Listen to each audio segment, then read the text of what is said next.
Надакучыла яшчэ з майго савецкага дзяцінства. Беларусь рэспубліка партызан. Так, і першы беларус з'явіўся ў выніку пацалунка паміж партызанам і партызанкай.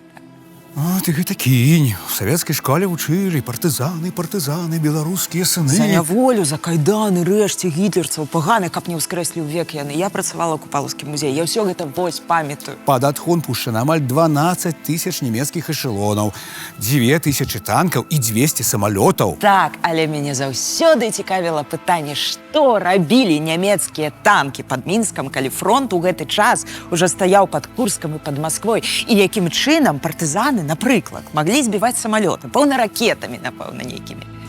Гэта элементарная лагістыка. Танк не сам на фронт едзе эшелонам. Эшелон пад адхон, разам з танкам. І самалёт таксама пад адхон. Самалёт збіваецца стрэлам з вінтоўкі Мосіна, стрэл з якой прабівае чыгуначную рэйку. Ага. А на самалёт хопіць. Але мы ж з табой зараз руйнуем галоўны дзяржаўны гістарычны міф. Так, і праблема акурат у тым, што вось гэтая фальшывая гісторыя, яна нараджае фальшывую палітыку. І хлусня заўсёды нараджае хлусню, і гэта брыдка. Давай з гэтым разбірацца. Давай.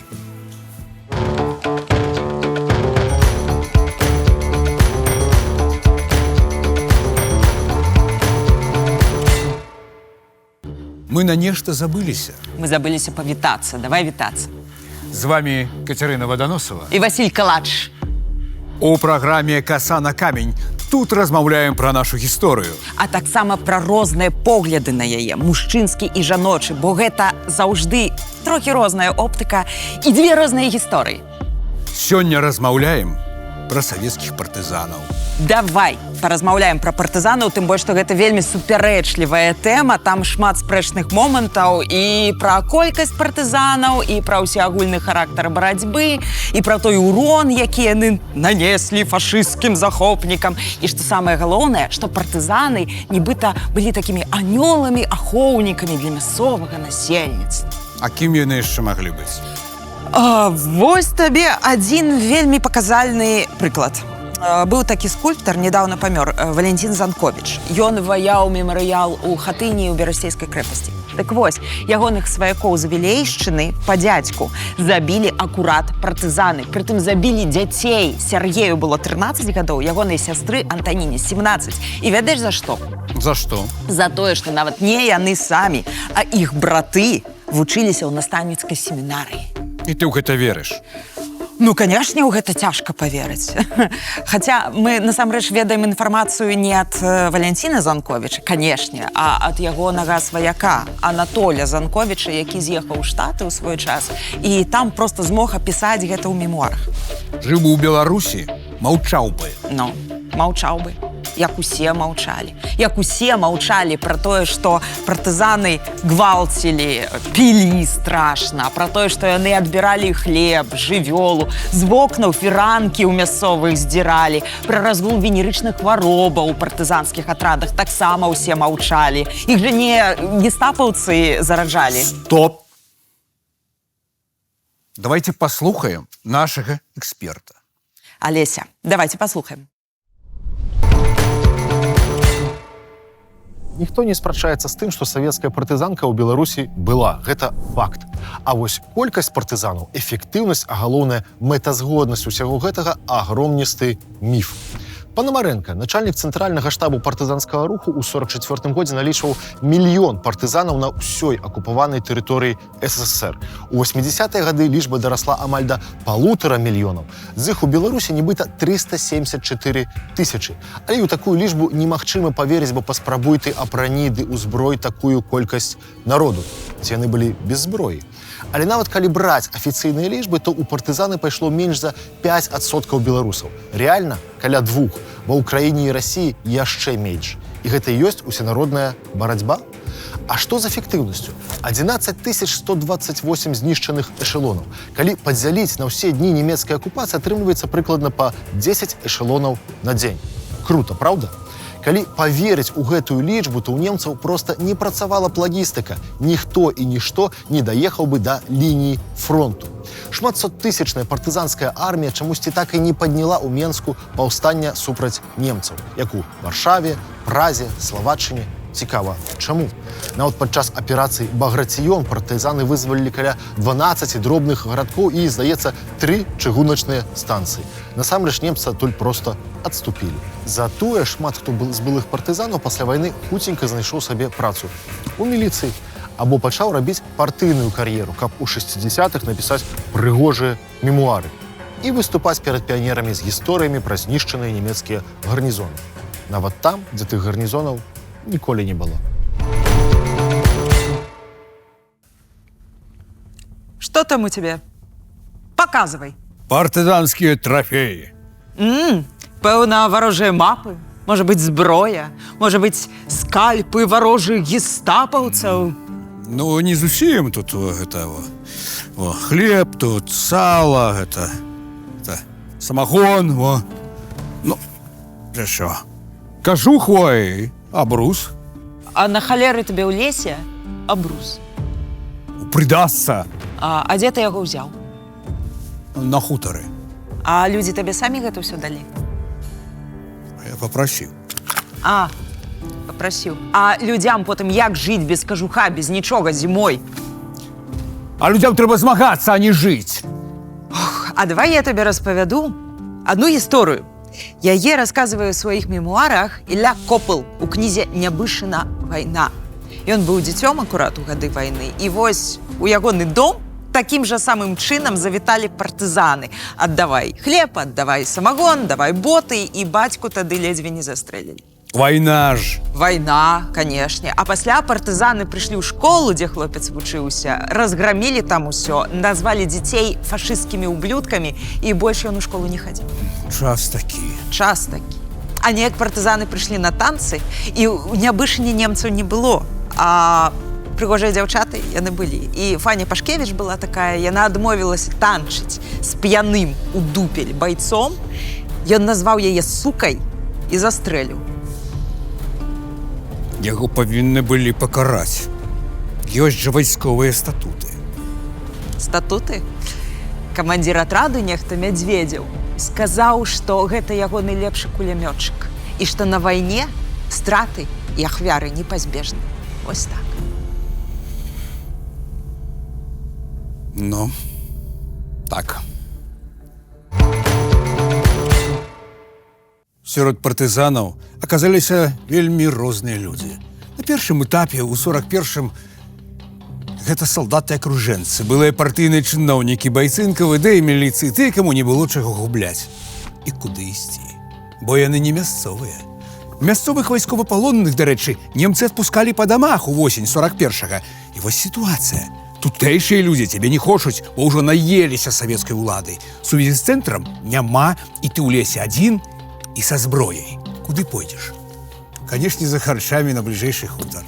А заадно там можна пашукаць золата, гадзіннікі, грошы, калі ёсць. Далей з вялікай зямлі пачалі закідваць дыверсантаў. І гэта ўжо спецы, ніякага сантыменту да мясцовага насельніцтва яны тым больш не мелі. А схема была такая. Правакацыя, напрыклад, стрэліць у бок нямецкай машыны, а далей нямецкія рэпрэсіі. А пасля ўжо мабілізацыя мясцовых, бо тыя ўжо хочуць помсты. Таму людзі пацягнуліся ў лес, бо хацелі помсты, а зусім не савецкай улады. Ваявалі не за, а супраць. А ім расказвалі казкі. Пасля вайны не будзе калгаса, усё будзе па-новаму. Напэўна, былі сярод партызанаў смелыя ідэйныя байцы. А былі як Фёдор Маркаў, камандзір брыгады імя Варашылава. Летам 43-га маркаўцы вызвалілі мястэчка Кабыльнік, сёння нарач.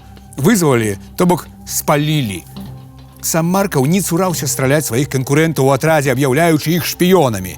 А найбольш паспяхова Маркаў змагаўся з арміяй краёвай, польскімі партызанамі. Дамовіўся на перамовы ў лесе і ўсіх забіў. За ўсё ў сутнасці атрымаў зорку Героя Савецкага Саюзу, ордэн Леніна, мандат дэпутата ВС БССР. У Маладзечна яго імём названа вуліца.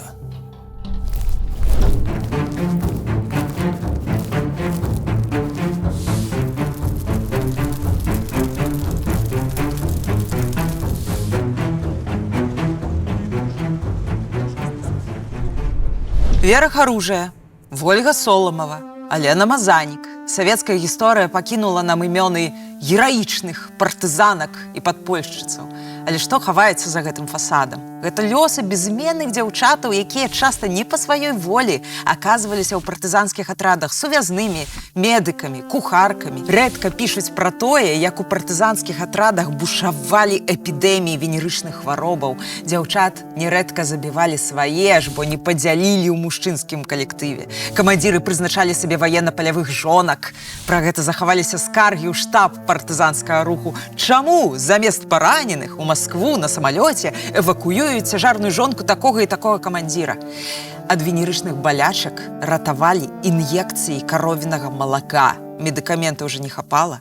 Арганізм рэагуе на чужародны белок, тэмпература падымаецца, і калі ты выжывеш, ёсць шанец, што зараза згарыць. Таму у атрадах трымалі каровак. Гэта ж насамрэч максімальна нязручна ў лесе. А вось пра каго зусім не кажуць, дык гэта пра лёсы жанчын з цывільнага насельніцтва. Яны апынуліся проста безабароненымі і рэгулярна ставалі ахвярамі партызанаў. Настаўніца, лекарка, навучэнка школы, семінары ці проста звыклая дзеўка, якая асмельваецца добра апранацца і нафарбавацца. Яна ж нямецкая падсцілка, пэўна, так?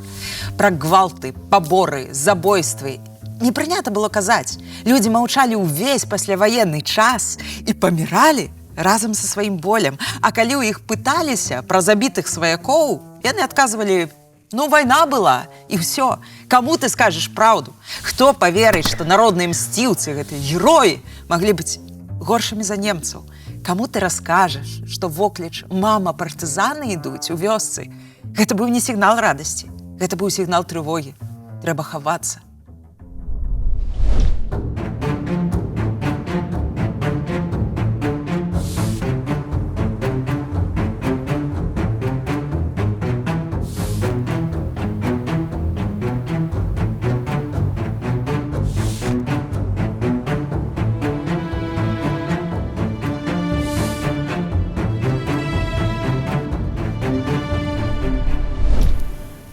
Цяжка ідзе, Сіры. Чаму? Матэрыял цяжкі ці што? Не, сямейная гісторыя. Цяжкая. Бабуля даскону насіла шнар на лытке, ад кулі, якая зрабіла яе сіратой. А прадзед сышоў у лес з сям'ёй і адстрэліваўся. А ўсіх. Хто чужы ў пушчу выходзіць, той з яе не выходзіць. Так казаў. Больш нічога пра вайну не распавядаў. Ну, сама разумееш. Ну так. Всенародная партызанская вайна. Угу. Цывільнае насельніцтва Беларусі ў гады другой сусветнай між двух агнёў. Немцаў цікавіла адно, каб у іхнай тылавой зоне было ціха, каб працавала лагістыка. Савецкі бок цікавіла, каб там нічога не працавала, а ў ідэале, каб там была выпаленая зямля, каб ніводнай коркі хлеба, ніводнай цэлай дарогі, пустыня. Лёс простых людзей па вялікім рахунку не цікавіў нікога. Але тут важны момант. Немцы ў 41-м годзе прайшлі Беларусь за пару тыдняў. Іх асноўныя сілы былі на ўсходзе. А вось у Беларусі тылавая адміністрацыя, дапаможныя часткі, таксама бургамістры, вясковыя старасты, то бок мясцовыя людзі. І вось акурат яны ставалі першымі ахвярамі партызанаў. Ты паспрабуй знішчы гарнізон паліцыі, да? А куды лягчэй спаліць пошту, напрыклад, ці застрэліць млынара. Ён жа і немцам таксама хлеб робіць, праўда? Так у Беларусі пачалася вайна ўсіх з усімі, як трапна адзначыў гісторык Яўген Мірановіч. І часта гэта гісторыі, дарэчы, падзеленых сем'яў. Адзін сын у паліцыі, а іншы у партызанаў. Што гэта, як не грамадзянская вайна? Дарэчы, гэтаксама лічыў і Васіль Быкаў. А ў грамадзянскай вайне ніколі не бывае чорнага і белага. Гэта шэрая зона, пафарбаваная чырвоным, крывёю.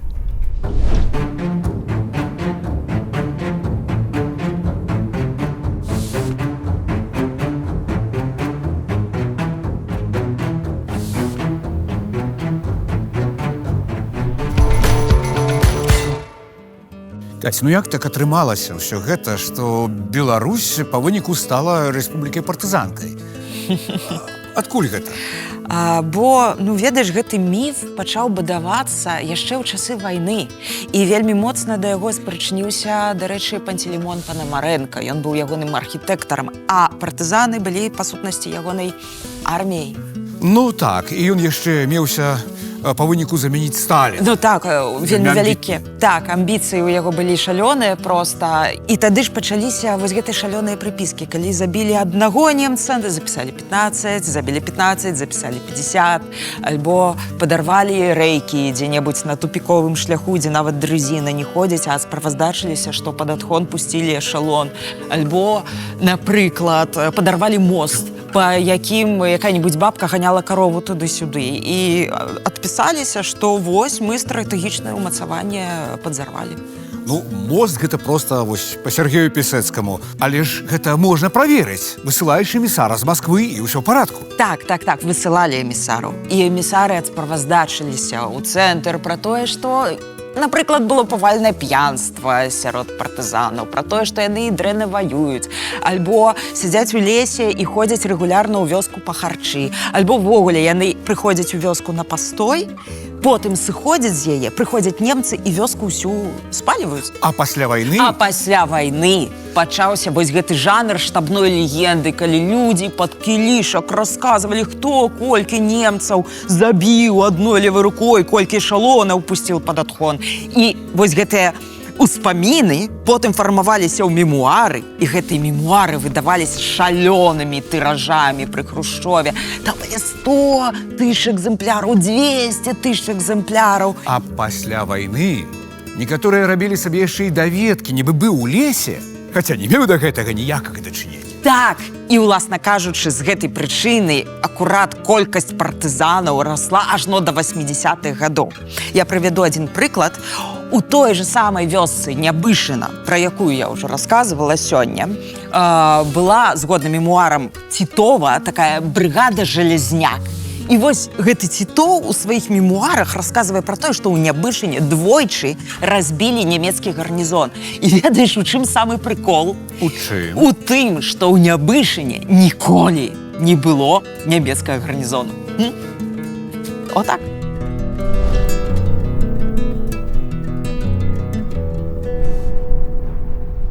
Дык што ж нам з гэтай гісторыі? Калі партызаны бандыты, то хто ж тады героі? Мне падаецца, што ва ўмовах грамадзянскай вайны ўвогуле можа не быць герояў. Проста вось сам гэты міф пра рэспубліку-партызанку, яго даўно трэба перагледзець, ён састарэлы. Яго стварылі яшчэ ў часы СССР, каб мець вось гэты інструмент, быццам бы дзесьці там сядзіць каварны захад, і калі ён папаўзе на Маскву, то мы пойдзем у лясы і будзем адтуль партызаніць. Добра. Ну вось, перагледзелі мы міф. Разбярэмся. Паставім помнік, ну, напрыклад, у вёсцы Дражна, якую ў 43-м спалілі партызаны другой менскай брыгады. Дакажуць вучоныя, што 500 000 знішчаных партызанамі фашыстаў у Беларусі – гэта збольшага мірныя людзі. І што? А што нам застаецца? Праўда? Нам застаецца праўда. Хіба гэтага мала? А калі у кагосьці дзядулі, бабулі ваявалі? І што? У мяне ваявалі. Але трэба, каб ва ўсіх было права памятаць сваіх продкаў, нават тых, хто былі ахвярамі партызанаў. Яны маглі не пакінуць нашчадкаў увогуле, шчасце, што пакінулі. Ці яны маглі ўсё жыццё маўчаць, не мець магчымасці і права гаварыць пра тое, што адбылося, і не было каму выслухаць часта. І яны таксама людзі. І яны таксама маюць права на сваю памяць, сваю гісторыю. Ну, некаторым жа з гэтым будзе вельмі складана. Так, але гэта дарослае жыццё. Міласці просім у дарослую гісторыю. А што вы пра ўсё гэта думаеце, шаноўныя? Пішыце ў каментарах, а на сёння развітваемся. Пакуль. Сустрэнемся.